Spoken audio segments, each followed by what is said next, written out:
Yes. Cool. We're going to have the class right here lead us in the Pledge of Allegiance here. So everybody stand, please.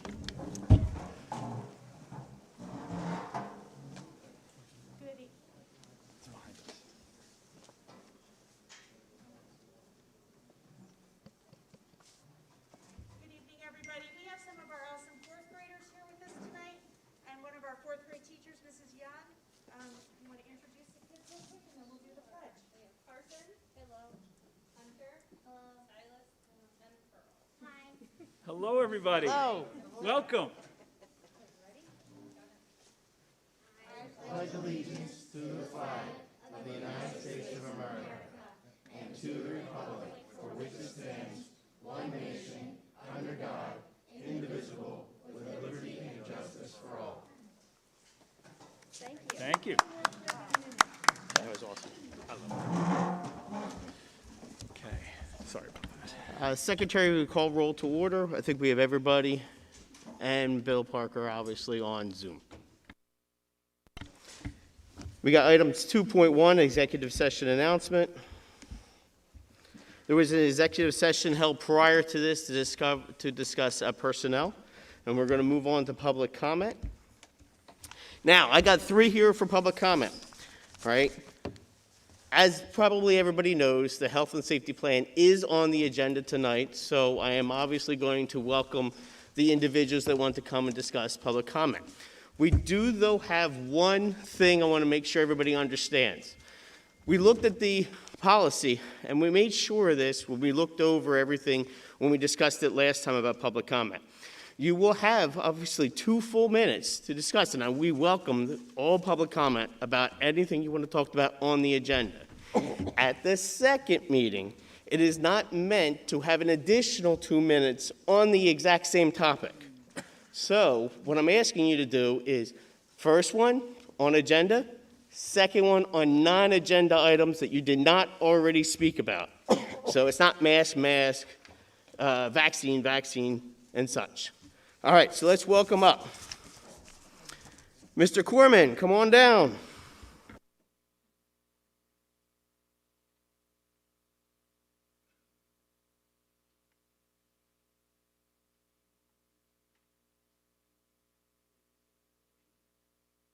All right, hold on for a second, Mr. Corbin. What we're going to do is we're going to throw a little bit of a change here only because of the children we have present. We're going to do their presentation first, if that's quite all right with everybody, and then we'll do public comment.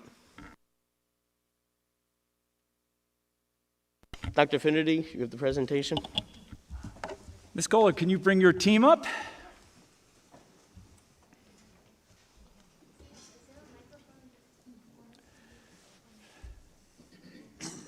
Or that one right there, either one.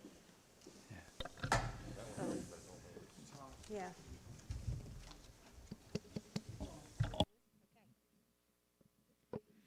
Good evening, everyone. Sorry, I'm Julie Young. I'm a 4th grade teacher here at Lower Pottsgrove, and tonight I have some of my amazing 4th grade students who are going to be presenting on Second Step. Carson. Hello. Pearl.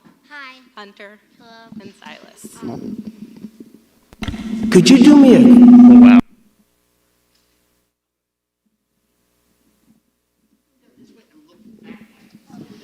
Oh, okay, sure. I always like you guys look at that one. You always look at us. I'd rather you look at that.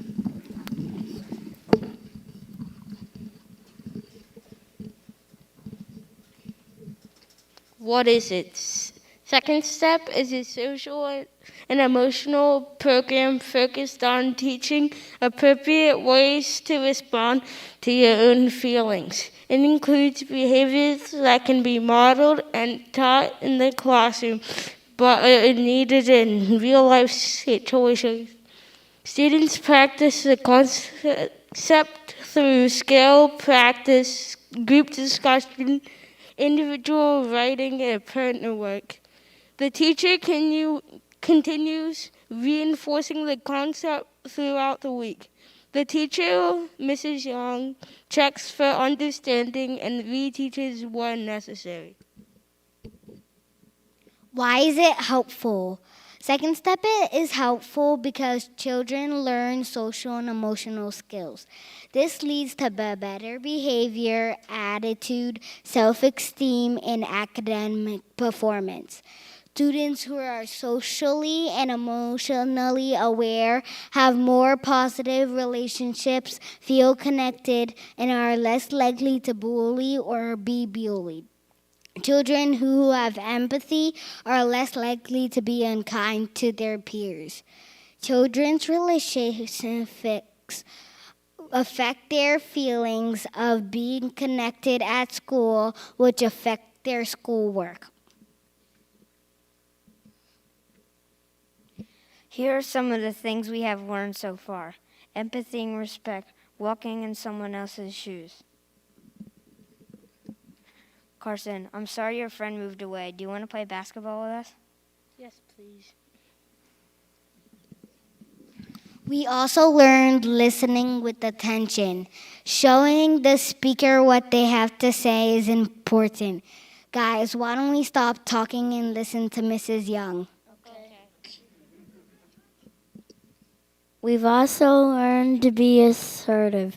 Being assertive is acting and speaking in a way that is respectful to yourself and others. We've learned not to be passive. Passive is showing yourself that your feelings don't matter. We've also learned not to be aggressive. Aggressive is showing other people that their feelings don't matter. We have also learned respecting similarities and differences, knowing and understanding that we are all different, and that's what makes us who we are. Silas, I get that you like football, but you don't have to be mean to other people for liking basketball, because I like basketball. And we also learned understanding strong feelings. It's okay to have strong feelings, but you need to respond to them respectfully. Here are some of the things we've learned so far. I like the music and lesson videos. I like learning how to stand up for yourself. I like the videos and activities. And I like the music videos.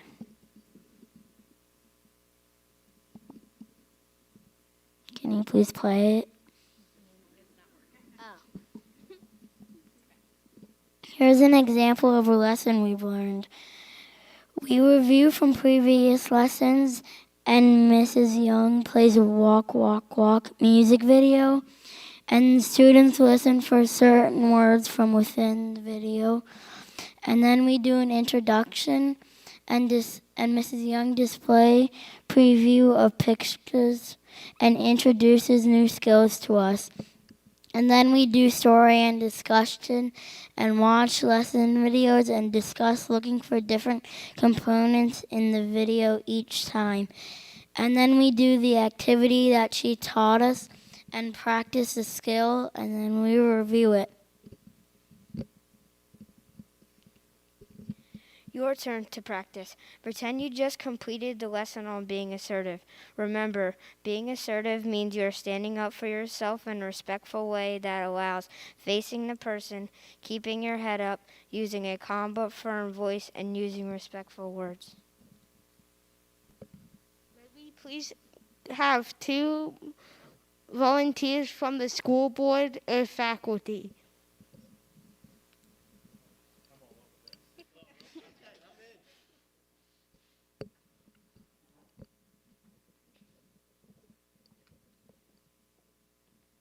Please decide who's partner A and B. Okay. What am I? We have to decide who's going to be A or B. All right. B. Oh, okay. You guys can both be B, I guess. We'll be Bs. Okay. Partner A, your friend wants to copy your answer on an assignment. Assertively tell your friend that you do not him or her copying. Remember, face the person, keep your head up, and use a calm but firm voice, and use respectful words. I don't want you to copy from me. I've worked hard, and I've learned it, and I feel good about learning it. And if you work hard, you could feel good about learning it. I don't like being copied from. How'd I do? Great job, partner NB. Do we have 2 more people from the school board to practice scenario 2?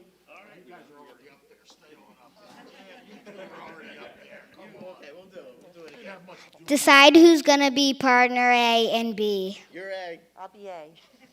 Partner A, someone tries to push in front of you in the lunch line. Assertively tell that person to go to the back of the line. Remember, face the person, keep your head up, use a calm, firm voice, and use respectful words. Excuse me, I was there in line and you butted in. I will go back to the line. There you go. How'd we do? Good job, partner A and B.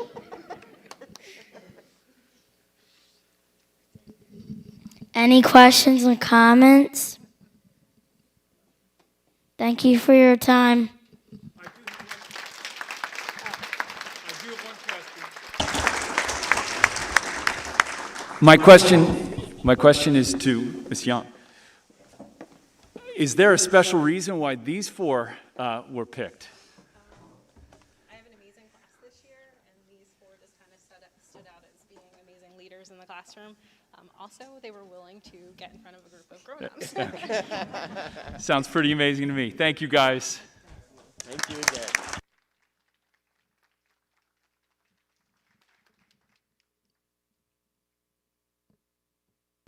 All right, we're going to go back to new business. Now, understand for new business, my people that are going to be speaking on new business, we are public comment. We are in lower with some children present. Come on down, Mr. Corbin.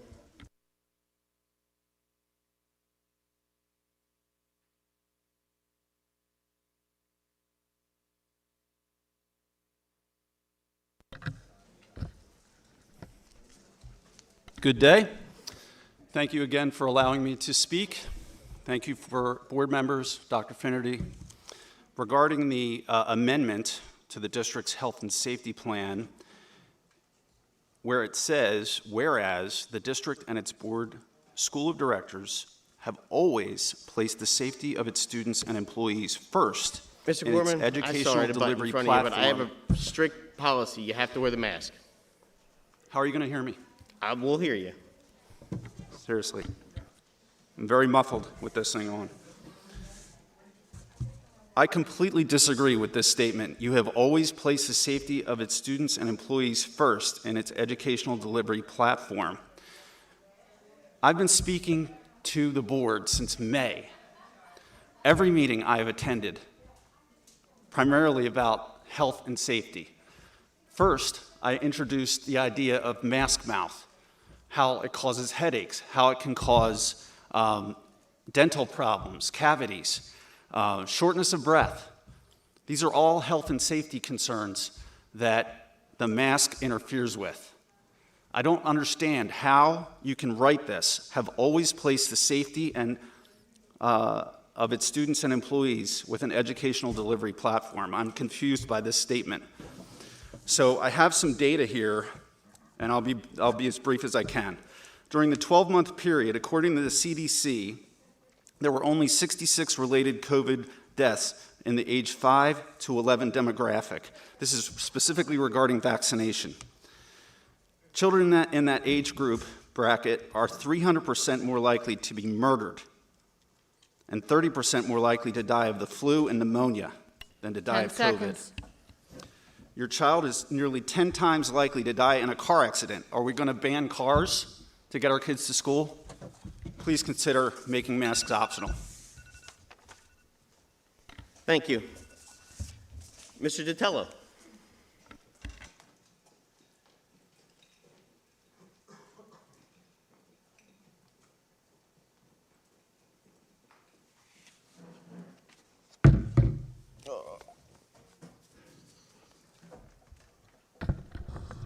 All right, Dustin Datillo, Lower Pottsgrove, 4 children, Pottsgrove School.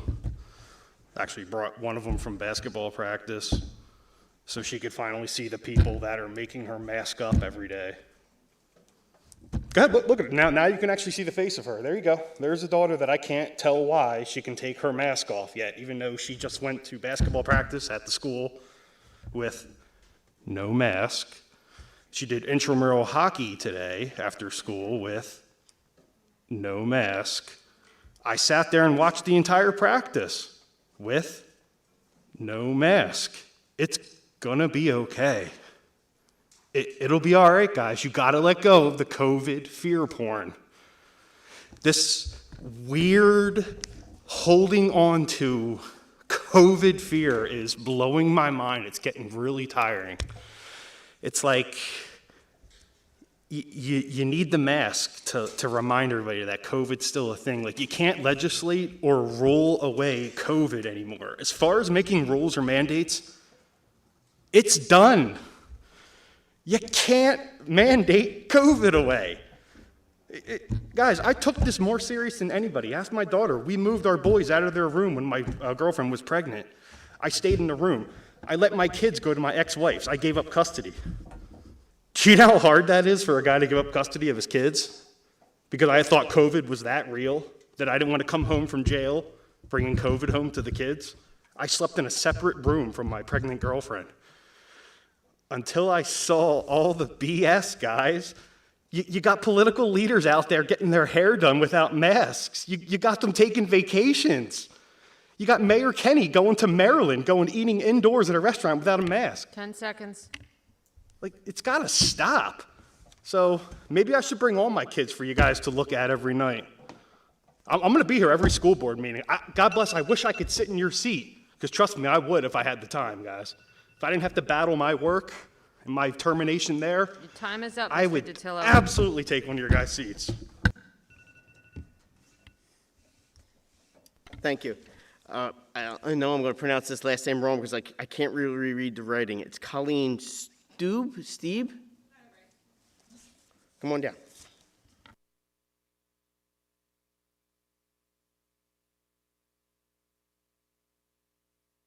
Ms. Stube, if you could just say, obviously, I know Mr. Corman and Mr. Datillo. Could you just say your name and your township, please? Yeah, sure. Colleen Stube, Lower Pottsgrove. Thank you. Somewhere over the last year and a half in our district, the teachers have forgotten their boundaries that are set concerning discussions of medical topics with our children. How is it that I can get an email notifying me that my 8th grader is learning about sexual reproductive system, asking me if I want them to participate, but a math, English, or social studies teacher can continually discuss the class's vaccination status openly amongst the child's peers, shaming those who are not vaccinated, never, ever getting the consent from me, the parent, to do so.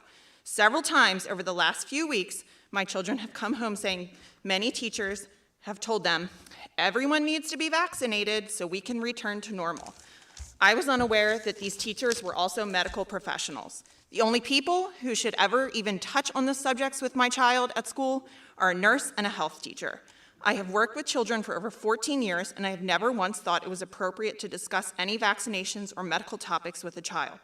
Just as I, not being a medical professional, would not come to your school board meeting and ask you when your last colonoscopy or mammogram was, because that is a private medical matter. Boundaries are put into place for a reason, and it seems the teachers need to be retaught these boundaries. And before anyone takes what I've said and turns it political, or you think you know what side I'm on, just know, I don't care if you're pro-mask or anti-mask, or pro-vax or anti-vax, nor do I care your political stance. What I care is that no medical matter of any concern should ever be discussed with my child and their teacher without me ever giving consent. That's up to the parents to do. Thank you. Thank you. I have another one here. Charles Stesnick. The only question I have on yours is, I knew theirs was the health, what's introduction? Does it have to do with the agenda? No, I said no on the thing. Oh, okay, then we're gonna hold you off till the second one, and then you can do the second one. Do I have anybody else that wants to do any public comment on the agenda items? And I also include that for health and safety. All right. We have one person in the technology. You got it.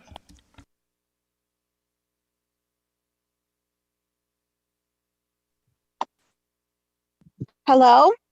Can you hear me? We can hear you. If you could just state your name and your township, you have 2 minutes.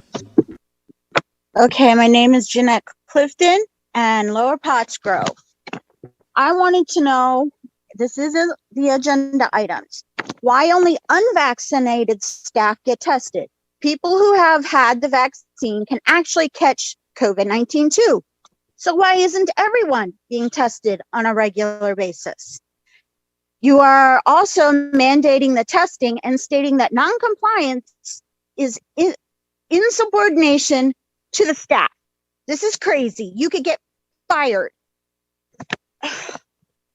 Wake up, people. And why is asynchronous Wednesdays back on the table? How does that work with ARP, ESSER Health and Safety Plans, Section 2 anyway? I want to make it very clear that my children will not participate in any asynchronous days. It will damage them in so many ways. Do you know about what your tax dollars are being used for? Social emotional learning, which is what we just had an expression from kids. I can understand the need to understand each other. So why is it no one wants to understand my side or other parents' views? That's what I don't understand. And I totally disagree with this. Social emotional learning is just another way of saying critical race theory. Thank you. Thank you. Anybody else? Dr. Ramage? All right, before we jump on, I do want to make one comment that I usually don't make, but tonight I do want to say something. All right, I hear the passion, and I commend you all on the passion you have for your children and that you've been here every single board meeting. I commend it. All right, I understand you guys probably don't think we listen or we hear you. We hear you, and I wish I could make changes. Unfortunately, we're not making changes at this present time, but I appreciate everything and the passion you have for your children. All right, we're going to move on. Item 4, we have presentations, recognitions, and awards. Item 4.1, we have a retiree. Is Kim here? No. Okay. Well, we'll acknowledge her, even though she is not here. Kim Slickers was a duty aide at middle school, and she retired.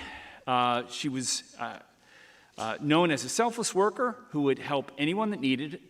Last year, when the district was extremely short-staffed, she selflessly increased her hours to help us provide maximum coverage to ensure a safe environment at the middle school. Kim's team approach was evident not only with staff, but also with students. Her work has made a positive impact on the district, and we wish Kim well in her retirement. Kim, we're congratulating you, even though you're not here. So thank you.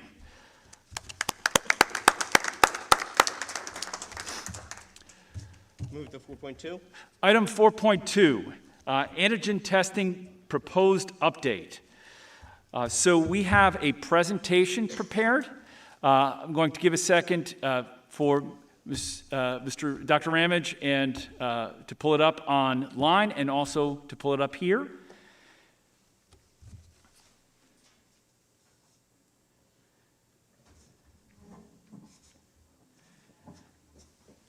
Okay.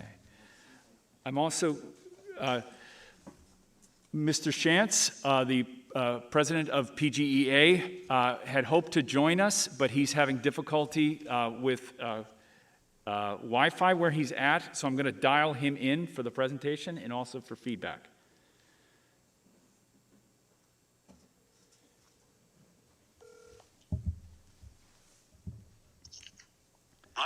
Hello, Mr. Shantz. You are on speakerphone. We're about to start the presentation.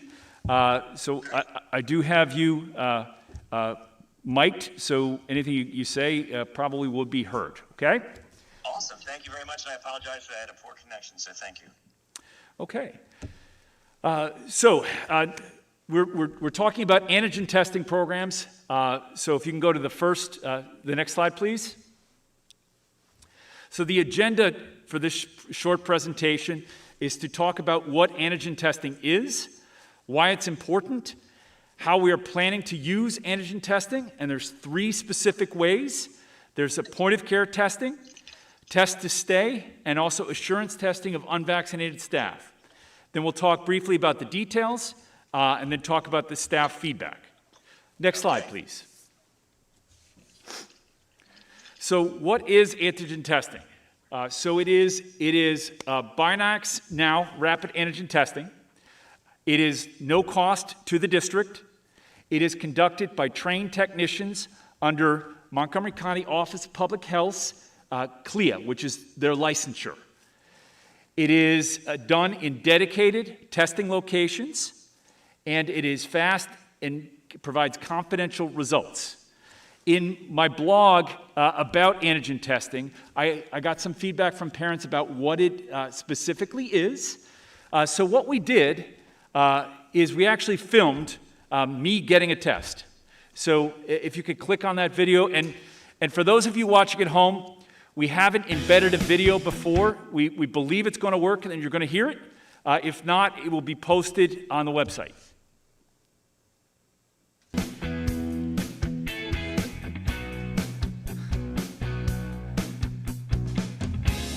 Hello, this is David Finnerty. I am Superintendent of Pottsgrove School District, and I'm here to demonstrate how quick and easy it is to get a rapid antigen test at Pottsgrove School District. Joining me is Dr. Kate Pacito. She is one of our, among other things, one of our certified test clinicians, and she's going to be helping me in administering the test. Dr. Pacito. Hi everyone, I'm here again, as David Finnerty said, to show you how quick and easy this process is. These are the kits that we use, certified under the CLIA waiver through the County Office of Public Health. Binax Now through Project ACEIT. We begin the process by pairing the individual with a specific test kit through use of the app that you saw in Dr. Finnerty's blog. So I bring a QR, as the patient, I bring a QR code either on my phone or a paper copy that is scanned by one of our clinicians, and it links it to the test. And then we scan, he answers a few simple questions for me, and then we begin the testing. In a moment,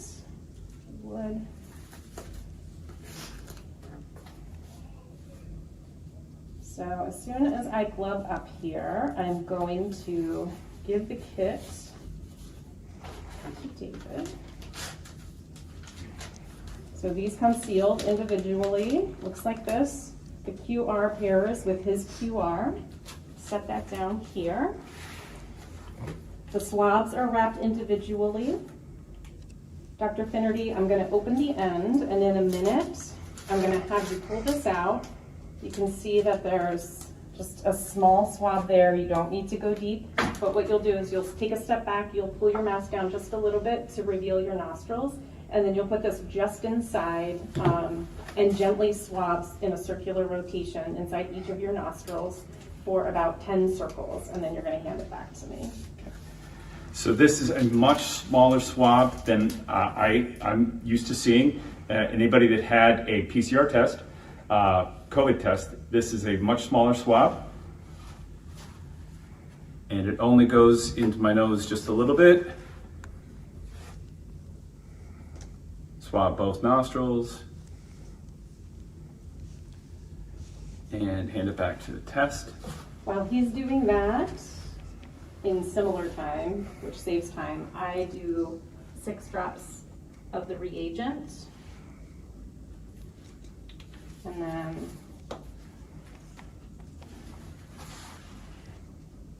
put the swab in, 3 turns,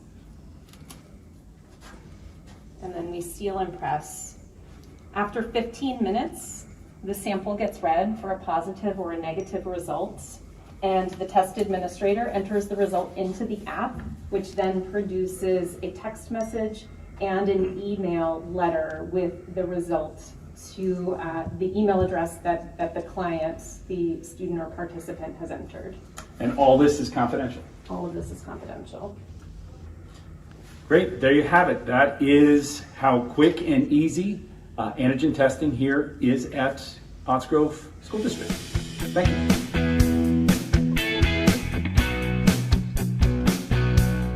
So we don't have to watch the rest of that.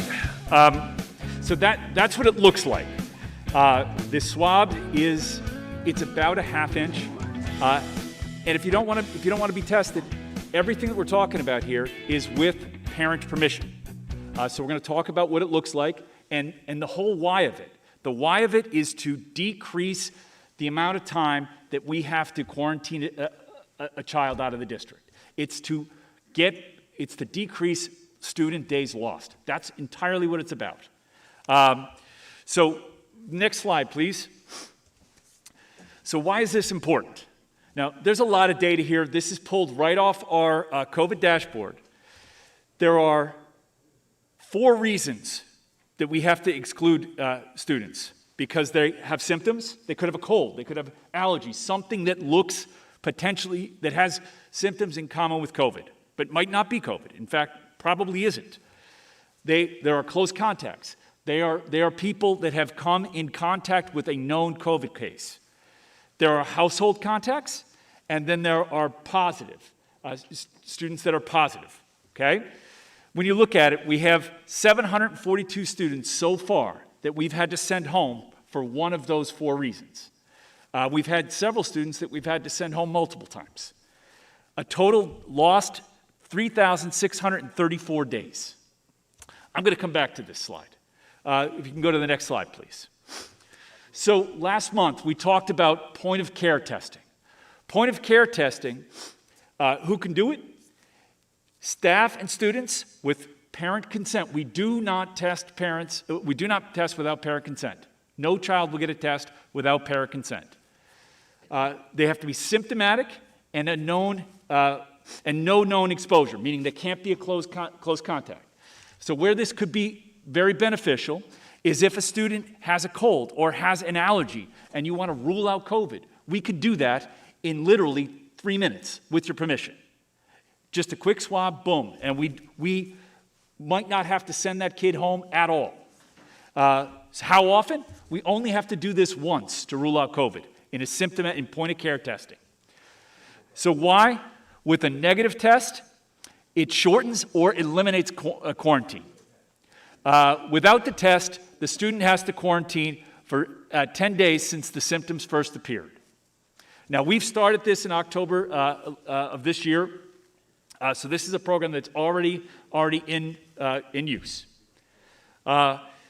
Next slide, please. Test to Stay.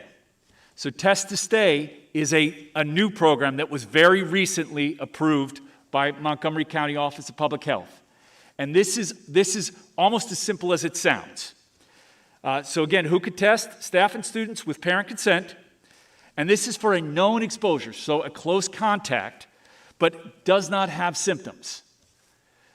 So with this one, what we're allowed to do is we're allowed to do multiple tests. Now, this is not one test. We have to do this as soon as we know that a student has exposure, so as soon as they become a close contact, and again with parent permission, and then every 48 hours until we're through the 7th day. Why is this potentially very valuable? Because with a negative test and no symptoms, it eliminates. We won't lose a single student. They stay in school. They stay on the bus. They stay all of this. They don't miss anything. Without the test, kid has to go home for 10 days. Now, 10 days after exposure, they may be able to shorten that and come back after 7 days. So this is recently approved by Montgomery County Office of Public Health. It's not yet approved by the PA Department of Health or the CDC, but CDC identifies it as a promising practice. This is something that is new. We're not doing it yet. Delaware County and 4 other states have been doing this for about a month. So this is, when you vote on our health and safety plan, you're actually voting on this, allowing us to implement this. Okay? So that's test to stay. Can we go ahead and hit the next slide? So the eligibility. This one's got a little more hoops to jump through if you want your child to participate in this. So the district requirements, we meet them all. We do all those things. So I'm not going to read those to you. We do every one of those things. The staff and student requirements, it has to be a close contact in school, not at home or over the weekend or anything like that. It's got to be someone we identify as a close contact. This is for unvaccinated or partially vaccinated students only, because if you're vaccinated, you're not a close contact, so you don't need to participate in this program. You have to be asymptomatic. The second that you have a symptom, you can't be in test to stay. Now, the next piece is, this would be a change. You have to agree to wear your mask the whole time. So even if you were at outdoors, recess, or sports, to participate in this program, you would have to wear the mask. So that's, and again, parent contact. So that's what the program looks like. If we can go to the next slide. So this is the why. So you look at the first line, symptomatic. 324 students, 1,293 days lost. With parent permission, if a parent wants to do this, point-of-care testing would eliminate that, or at least drastically reduce those numbers. Those days wouldn't happen in the second quarter, third quarter, and fourth quarter. Close contact, those 233 students for 980 lost days, 100% of those we wouldn't lose. We could keep all 233 kids in school if they participate in this program.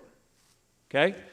Now, household contact, there's nothing we could do. That is entirely on parents. Vaccinated kids, we don't have to quarantine. And positive kids, there's nothing we could do. That we have to follow the rules, and we must quarantine. So that's why I'm talking about this, because our goal has been to get 180 days in and to minimize the amount of student days lost. The Montgomery County Office of Public Health just gave us 2 tools in the last 3 weeks to do that better. So that's why I'm here to talk about that. So do you want to, the next piece of this, if you go to the next slide, talks about the assurance testing for unvaccinated staff. So to the board, if you have any questions about test to stay or point of contact testing, I could take that now. Or we can take questions at the end and go through the assurance testing. Okay, so I'll go through the assurance testing. So assurance testing of unvaccinated staff. At the last board meeting, you directed me to prepare a presentation. So what this would look like is weekly assurance testing for all staff not fully vaccinated. And the current definition of not fully vaccinated is 2 weeks post-second shot for Moderna and Pfizer, and 2 weeks post Johnson & Johnson. That's a single dose shot. Tests would be conducted at each building during the workday, and it would be offered in conjunction with voluntary assurance testing that would be open to all staff, and that would provide some level of confidentiality. You wouldn't know whether someone's being tested because they want to be tested or they're being tested because they're unvaccinated. Next slide, please. So we are a highly vaccinated organization. So these next 2 slides look at the numbers. So 87.9% of our staff are fully vaccinated as it is. 12.1 are not. That's essentially 50 people. So this is the breakdown by admin, teachers, clerical aides, and custodian maintenance. The next slide, if you go to that one, breaks it down by building. So this is broken down by building. And again, each building is there's some variation, but each building is fairly highly vaccinated. Okay? Next slide, please. You've seen this slide. The board has seen this slide before. So what we're looking for some feedback. We have 2 unions that are partners with us. We have the Teamsters and we have PGEA. We also have staff that are not represented by either of those groups. So it was important to us to get feedback from them as well. So that's what this survey is. So it's a question about do we support implementation? We got basically 61% yes, 14.3% were maybe, and a quarter were no. If you go to the next slide, the next slide is it's just we do have Mr. Shantz. He is now on our Zoom, so he's participating as a Zoom candidate. And I'd also like to thank Mr. Al Seibert. He is a shop steward for Teamsters Local 384. He is here in the audience. So they are here to take any questions, or if you'd like them to comment on it, they are both agreeable to commenting on it. And that's the end of my presentation. All right, board, it's up for you guys to discuss. What questions do you have for Dr. Finnerty or one of the two union representatives? I have a question as far as what would a maybe be as far as assurance testing? I mean, maybe as in under certain circumstances, or I really don't know, or, well, so that'd be my question right there. So that's a fair question. The actual answer on the survey was under certain circumstances. And I don't know if you recall this, but I did copy all the individual comments and shared with you last time. The comments ranged from very supportive to not supportive. Yep.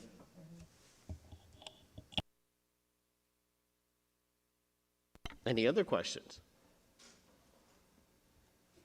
The 60% was for all staff, union, non-union, aides, or just only the...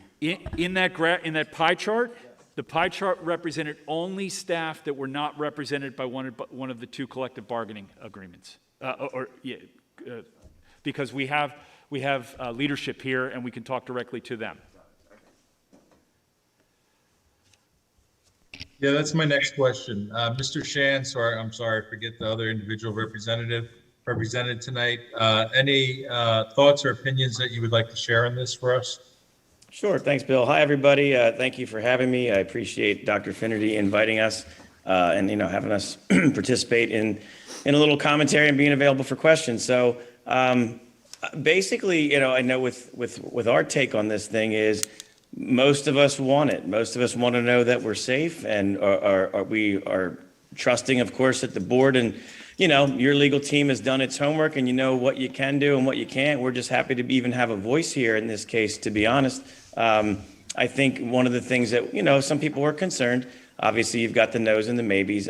Some people don't like to divulge their status, so to speak. And, there's some uncertainty, I think, in what constitutes a HIPAA violation or not. And we've been pleased with how everything's been run, honestly. So I think a key part for us is knowing that we aren't going to label somebody as unvaccinated, but they'll come in to get that assurance testing. And I don't mind sharing this, that I'm vaccinated, so I'll be one of the guys that would walk in and get it too. So on any given day, someone receiving that test, you won't know if it's because they chose to do it.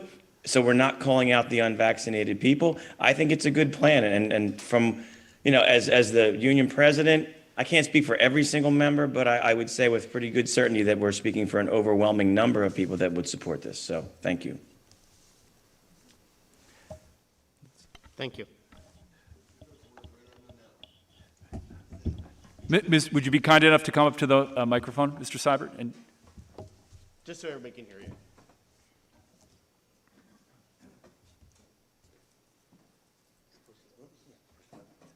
Hi, I'm Al Seibert. I'm the union local leader here.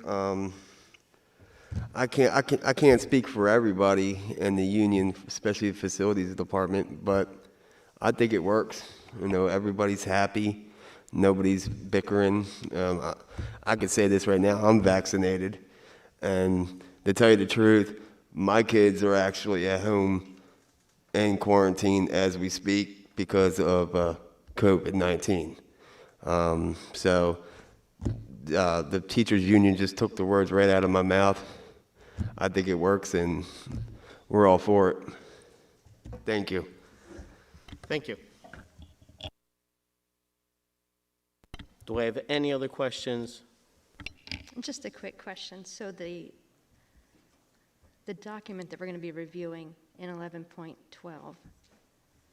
and the change to the plan, they're tied together or do they stand separate? So the document in 1112, that is the vote on the resolution to require weekly testing of unvaccinated staff.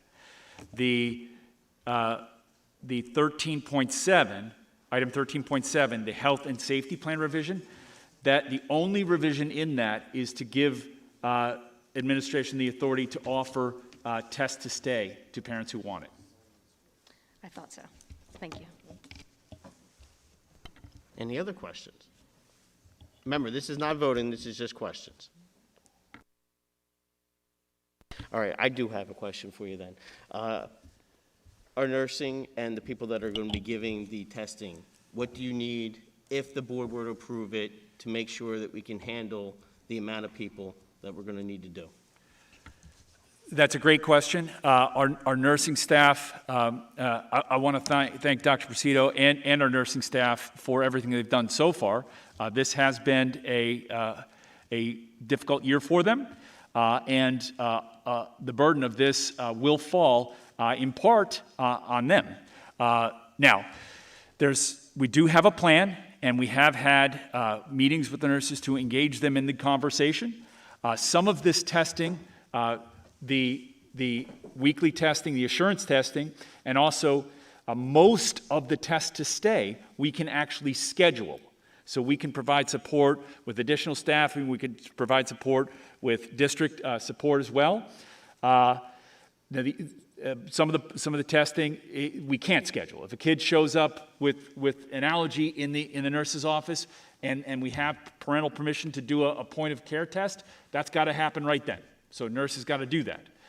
So what we are doing is working with our part-time nurses, because at 4 of our 5 buildings we have part-time support, and offering additional hours to help kind of ease the burden there. Thank you. All right, we're going to move on to the student board report. Good evening, everyone. After our school's many events lately at the high school, I would like to just give a recap of what has happened and how they've all gone. Our school's done a great job at rallying everyone up during the school day with spirit days and the football games. We also just had a bonfire a few weeks ago, which is a great way to support all of our school's clubs while getting everyone to join. For my environmental club, we gained plenty of new members, and the same for Student Coalition. I think our school should continue these school-wide events that bring all the students together with other things such as pep rallies, competitive events, and so on. We have discussed this with Dr. Finnerty and would love to get more involved with the planning. Also, even though everyone may not agree, we were excited to see that students in our school were making a petition about bringing back asynchronous Wednesdays. We have thought about making a Google form to put on Schoology to get the student body involved and make sure everyone is heard. We have some great staff faculty here that can help us spread our word and keep the students engaged in all our changes in our school. Thank you. Thank you. Anybody have any questions for our student board? All right, we'll move on to board meeting minutes. Item 6, approval of minutes. Item 6.1, approval of monthly board I'd like action. to make a motion that we combine 6.1 and 6.2. I have a motion and a second to combine both approvable and minutes, 6.1, 6.2. Do I have any comments or questions? Hearing none, all in favor? Aye. Any opposed? Motion passes, 7.1. I'd like to turn it over to Ms. Grimm for our financial items. Thank you. I move that we accept the high school accounts, the middle school, and cafeteria accounts as presented. I have a motion and a second to approve our receiving of accounts. Do I have any questions? Hearing none, all is in favor? Aye. Any opposed? Motion passes, 8.1. I move that we approve the payment of invoices in the amount of $6,470,392.64 for October 2021 as presented. I have a motion and a second for 8.1. Does anybody have any comments or questions? Hearing none. All those in favor? Aye. Any opposed? Motion passes. I move that we approve the treasurer's report for October 2021 as presented and file it for audit. Second. I have a motion and a second for 9.1, Treasurer's Report. Any questions or comments? Hearing none. All those in favor? Aye. Any opposed? Motion passes. Superintendent's Report 10.1. Thank you, sir. I had originally planned to talk about the point of care contact testing, but we have already talked about that in the presentation. So if I just could quickly share two wonderful things that are going on at the high school. For those of you that have come out on Friday nights, we have had a very exciting last couple of weeks with our football team. So this Friday, we have a very important game. Mr. Ansbach, where are we playing? We are playing at Bishop Shannon. What are we going to do at Bishop Shannon? All right. So, yeah. So we appreciate. We'd love to get. We're offering a spirit bus. So students, please let's fill that bus. Let's fill that stadium. Let's support our football team. Another very exciting thing going on at the high school is our band. The Falcon Marching Band continues to dominate the competition. We are the #1 ranked squad, and we're going into the finals of the Cavalcade. There are two events that I'd love for people to turn out. On Saturday the 13th at 2 o'clock, they're doing a last performance here at the high school. And please, I talked about this on PCTV at halftime, inviting the community member. I'd love to see people turn out and support the band. And then on Sunday, the 14th, they're headed to Hershey to do it for real. So congratulations to the band, and I'm confident they're going to finish strong, and I look forward to seeing them. And that's all I have. Dr. Finnerty, is there any way that fans at home can see these events on TV or stream? That is an excellent question. I do not believe that the Cavalcade is televised. Okay, how about the football game? The football game, I'm getting a nod from PCTV, so yes. All right. Okay, and how do we find that? Gus, how do we find that? Hopefully it will be on Sunday, Okay. multiple times a day. All right. But all you students, show up and be loud. Yeah. Thank you. Any other questions for Dr. Finnerty? All right, we're going to move on to personnel, 11.1. I'd like to make a motion under personnel. No, later. So 11, action items personnel. Do we have a motion? Yeah, I'm actually going to make a motion under personnel that we approve 11.1 through 11.11. So moved. I have a motion and a second to combine all personnel 11.1 to 11.11. 11.12 we'll keep out. Do we have any comments or questions? Hearing none, all those in favor? Aye. Any opposed? Motion passes. 11.12. 11.12, assurance testing of unvaccinated staff. This is the action item to approve the resolution to require weekly assurance testing of unvaccinated staff as written. Second. I have a motion and a second to approve 11.12, the assurance testing for unvaccinated staff. Do we have any comments or questions? I have a question. While I don't support this, the question that I have is if a staff member, unvaccinated staff member, perhaps they've had COVID already, if they can produce an antibody test that shows immunity, would that be considered a medical exemption? That's an excellent question, not in the resolution as written. So the resolution directs administration to come up with a a process by which we would grant medical exemptions. So your passing the resolution would then force us to develop those protocols. Thanks.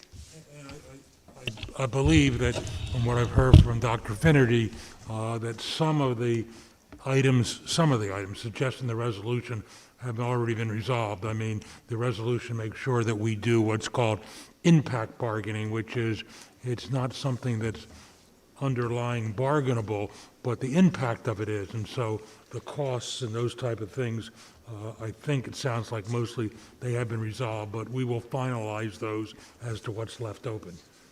Impact bargaining means the impact of what you're doing has to be bargained with the union. Doesn't have to be bargained that you're able to do it, but the impacts, the costs, the procedures, and those things we'll follow through on.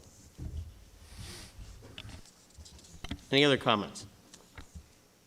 Bill, I'm going to go to you. Do you have any comments on this?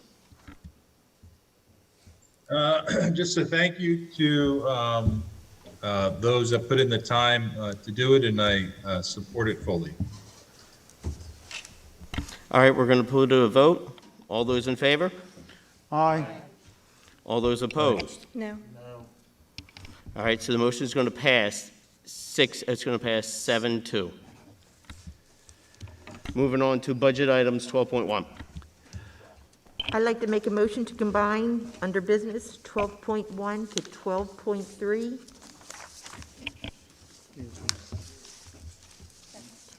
I have a motion, a second, to combine all business items on 12.1 to 12.3. Do I have any questions or comments? Hearing none, all those in favor? Aye. Any opposed? Motion passes. Moving to 13.1, education. 13, action items, education. 13.1, high school course proposal, French 4.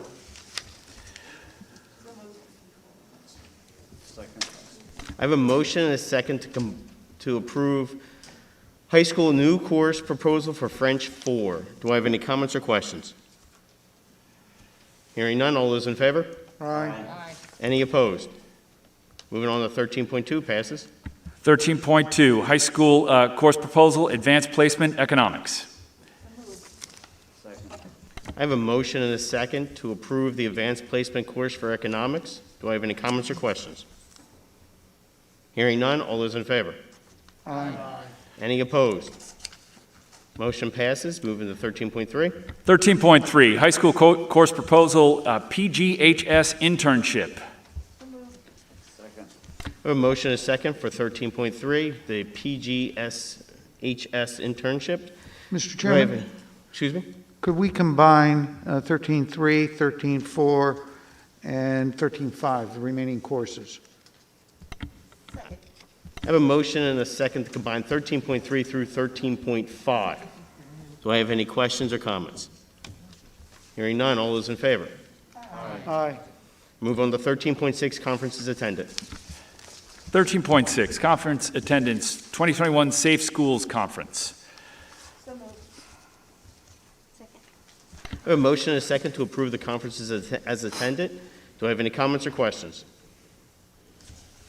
Hearing none, all those in favor? Aye.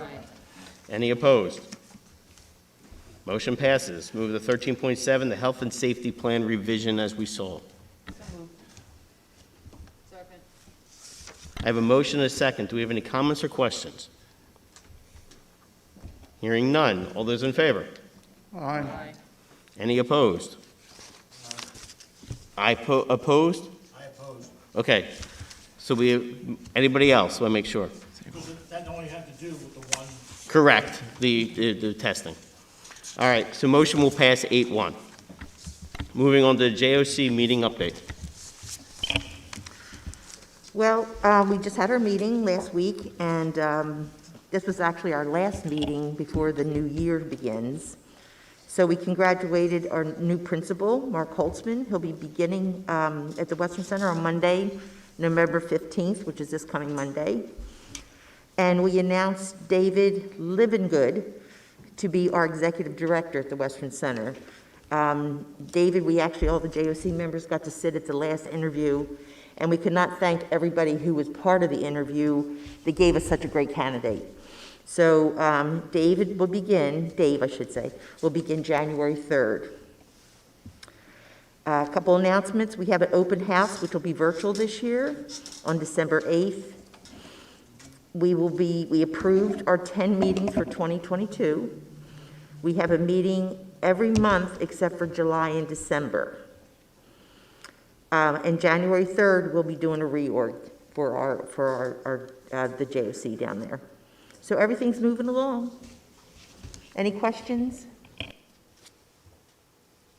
Thank you, Patty. Moving on to committee items, 15.1. 15.1, Operations Facility Committee Meeting Minutes from October 12th, 2021. I'd like to make a combination of committees, 15.1 and 15.2. I have a motion and a second to combine the 2 minutes for the operations and the curriculum committees. Do I have any comments or questions? Hearing none, all those in favor? Aye. Any opposed? Motion passes. Move to the policy committee meeting report, please. Okay. Well, we've finished off old business with policy 903, which is public participation in board meetings. Really, for that, we just made sure that it matched up with the other public participation in board meetings, so that the two policies that we have match up with the number of minutes that people could speak, and that they'd be speaking at the first portion of the first section would be public comment, would be on agenda items, and the second was open to pretty much anything, and that the total time would be 45 minutes. And that we also clarified that it would be for district employees, district students, and district taxpayers. The new business we dealt with was for a threat assessment, and Dr. Pacito explained that the key thing here was that the threat assessment policy tied in with a number of other policies that we weren't able to get to, but the other policies that we'll be moving on to in the next month or two are terroristic threats, hazings, bullying, and cyberbullying, dating, violence. All these deal with threat assessment, which was the policy 236.1, which was the policy that we worked on this last time. The idea is that each building has its own threat assessment team, but that each team has members that are continuity across the entire district. So there's members that touch on each member in each building. That way, there is continuity throughout the entire district. The member teams are trained, and then they practice for various types of threats, so that, basically, so that anytime there is an issue from, to handling it prior to bringing it to the attention of the superintendent. And that honestly was as far as we got, because at that point there, the question arose as to when is it brought to the attention of the superintendent. And at that point there, it was time to start the regular board meeting. So that's as far as we got with that, and that's where we'll start again at the end of this month. So that's as far for now. Any comments or questions? Thank you, Jim. Moving on to new business. Dr. Finner, do you have anything additional? No, sir. Bill, we're going to do you first since you're over there in technology. You got any new business? I'm good for tonight. Thank you. All right, we're going to go with Tina. Patty. Yes, I just wanted to congratulate Jay and Mr. Nipper for coming back on the school board and welcoming Joe Vecchio on our school board. So I'm excited to have everybody. Tina. Oh, and Tina, I'm sorry. All right, I thought you were there. But thank you for coming back and giving your volunteer time. Jay. Joe. I have nothing at this time. Dr. Nipper. Nope. Jim. Ashley. I just want to wish our football team the best against, was it Bishop Shanahan? I went to the game when we were playing Bethlehem Catholic. I happened to be standing there when the opposing team came out, I have never seen such large human beings.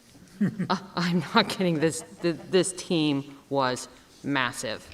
And I felt so bad for our team because there was just absolutely no way that they could compete against them. But I'm not kidding. I stood there, I just going, I didn't know people could get that big. So anyway, best of luck. Stay safe. For me, it's just go Grove. You guys have done an amazing job so far in representing our district and our community. Good luck this weekend. We're going to move on to second public comment. Now, I know I have you, Charles, but I'm also going to, I'm going to let you come up first. And then remember, everybody, anybody who wants to make a second public comment, go for it. Just not health and safety plan. Non-agenda items. Non-agenda items in general. That's what I mean by. All right, Charles, come on up.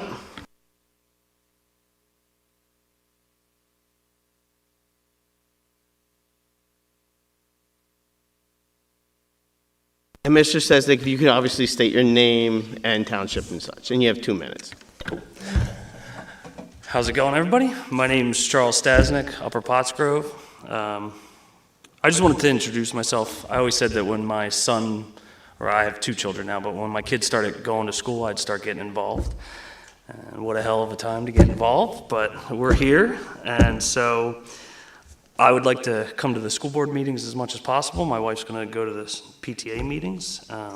My son just started in West, causing a ruckus, as Principal Sellers can attest to. So I just wanted to introduce myself, say hi, and let's go Pottsgrove football, I guess, yeah. So, well, thank you very much and welcome. Guys. Do I have anybody else that'd like to make any comment on the non-agenda items? Mr. Corman, you want to make a comment? Come on up, come on up.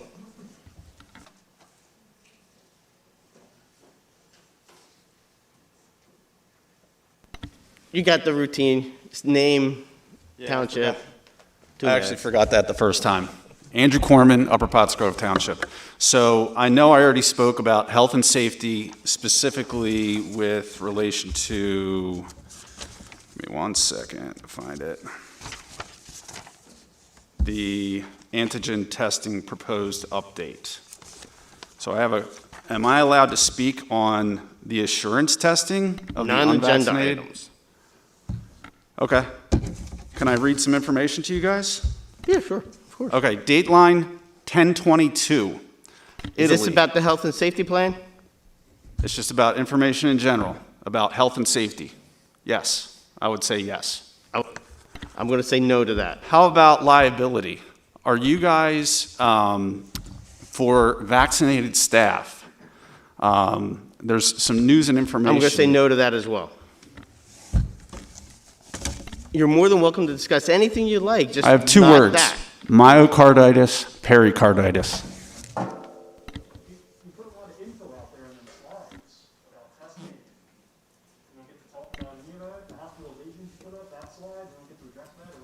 That was all part of the agenda items. It was on the agenda. I didn't see that slide. I don't get to talk about that slide. I don't get to talk about any of the testing. Like, I don't get 2 minutes on that? Come on, guys.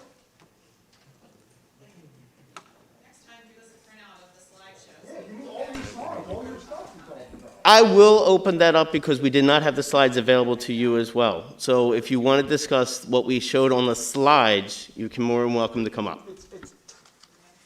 It's all in total, everybody. Dustin Totillo, Lower Pottsgrove. You put that slide up there. You don't put hospitalizations. You don't put deaths. You just try to scare everybody with, oh, they're out 3,000 days. And they don't have to be out those days. You're choosing that path. There's plenty of school districts around the state that aren't doing this, right? Nothing's happening to them. The school board members are not going to jail. Everyone's going to school. The kids aren't missing anything. And then you say, if my kids come into your office with the sniffles and I don't follow with your dog and pony show, you're going to force them to be out 10 days? What kind of bullying stuff is that? If I don't follow your guys' rule, you're going to make my kids stay out 10 days if they have the sniffles. That's what you said. If they don't wear a mask at all times and I sign the parental slip to get them tested, you're going to make them stay out 10 days. That's your guys' best plan. It's not a back and forth. It's just comment. Oh, I know. You're not going to answer me. I'll never get an answer. Also, there's 2 players on the Sixers right now, fully vaccinated, out with full symptoms of COVID. You can pass and spread COVID. Also, are you going to test what if one of these staff members has a vaccine a year out? Are they still going to be considered vaccinated? How about 2 years out? Because the CDC says 6 months out, you're not vaccinated anymore. You going to test them? You're going to test everybody that's vaccinated? You guys aren't making a whole lot of sense here. You're not being logical about this, because fully vaccinated people get COVID. I see it every day at my job. And by the way, your swab, I was actually given a class at work. You didn't put that swab in far enough, Dr. Finnerty, like at all. That's not where the viral load is. Probably should have a medical trained professional administering that test. 10 seconds. You guys don't have to follow this. You're following the Montgomery County Department of Health, some corrupt, unelected health department. Are you kidding me? Your time is up, Mr. Dattilo. Mr. Corman, I did not allow you to speak on the antigen test. If you'd like to, you can, since that was part of the slides that the public did not have.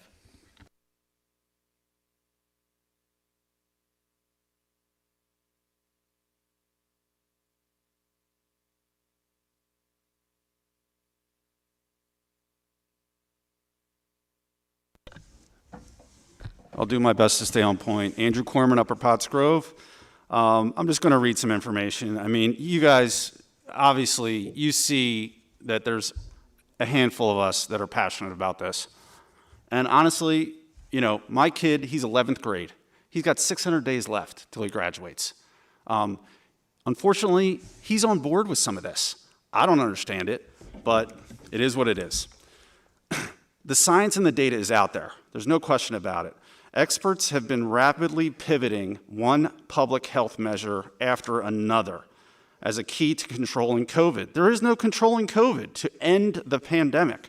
Unsurprisingly, none of them have worked. The goalposts continue to move, and you guys have been hijacked. The whole system has been hijacked, not just Pottsgrove, not just Pottsgrove. It's system-wide. There are a few shining lights in this whole just crazy show, clown show. Mr. Corman, get back on the antigen test. Saturday, I mean, you guys know where I stand. I'm pretty much done at this point. Have a good night. Is there anybody else who wants to comment? Come on. We didn't have the slides, so I do understand not being able to comment on them. Mr. Leach, while they're coming up, I think Katie Copa during the first time wanted to speak. I don't know if she's still available, if she still wants to. Yeah, we have 2 people, Bill, listed for to speak on the afterwards. If you could, again, just state your name. Colleen Stube, Lower Pottsgrove. I just wanted to clear up, I don't know if I misheard or if it was misspoken in the slideshow, but I thought I heard that fully vaccinated people are not of close contact, and that's how they're going to be considered. It states that fully vaccinated people are supposed to be tested on day 5 post-exposure, and that was recommended by the Montgomery County Health Department, and that was all. I just wanted to clear that up, because fully vaccinated people also are a close contact. Thank you. Thank you. Anybody left here before we go to the technology? Come on.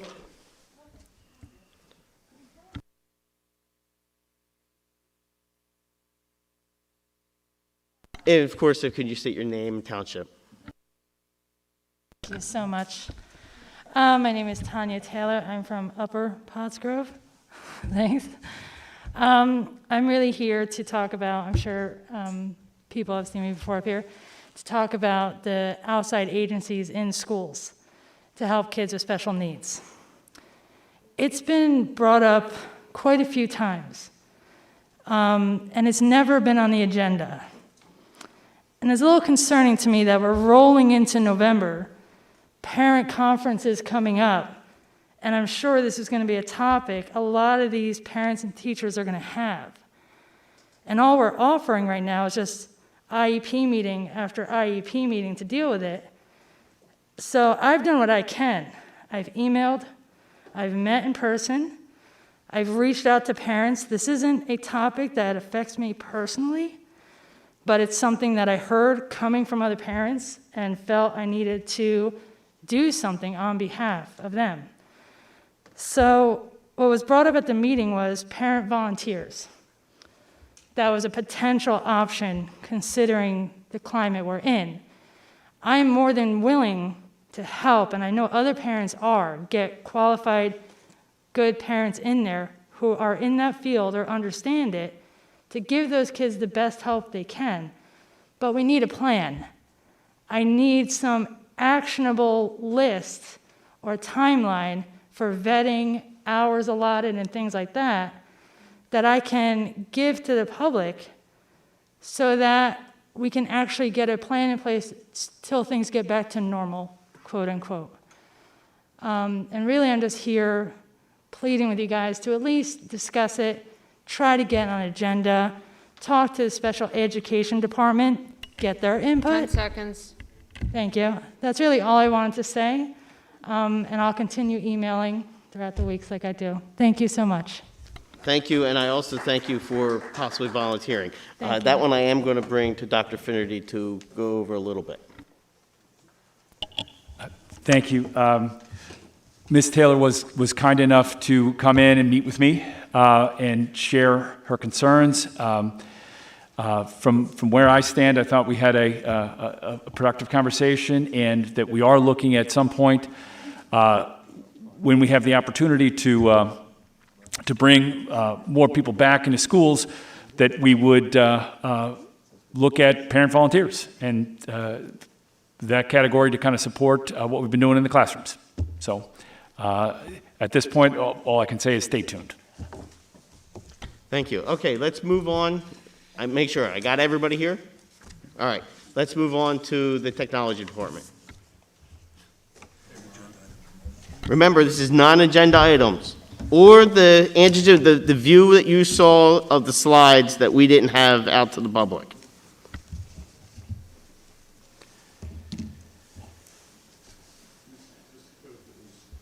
Ms. Copa, go ahead. We can hear you. Just state your name, your township, and then you have 2 minutes. Okay, Katie Copa, Upper Pottsgrove Township. Mr. Leach, I had my hand up during the first round of public comment, so I'm going to just make one brief comment on the proposed testing of unvaccinated teachers. Given that we know vaccinated persons can contract, carry, and transmit COVID, I don't understand why we're proposing to test only unvaccinated staff. It seems purposely divisive. Secondly, when taking on a public service role, members of the board, you serve the public, not just those who you align and agree with. In March of last year, our lives changed dramatically as parents. We were given a window into our child's education and the decisions being made by you, the school board, and how those decisions impact our children. This may be an inconvenient truth for you now, but you cannot put the toothpaste back in the tube. We're awake, we're aware. You're going to hear from parents.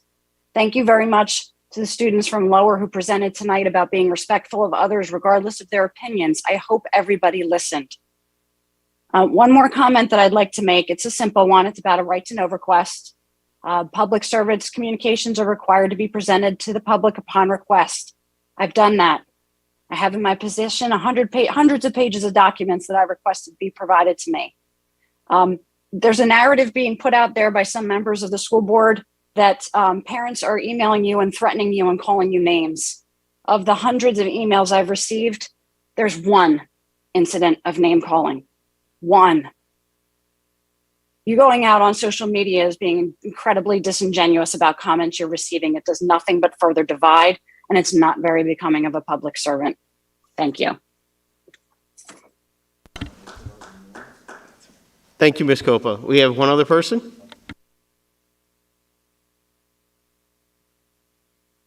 Hello, it's Jeanette Clifton again, Lower Pottsgrove.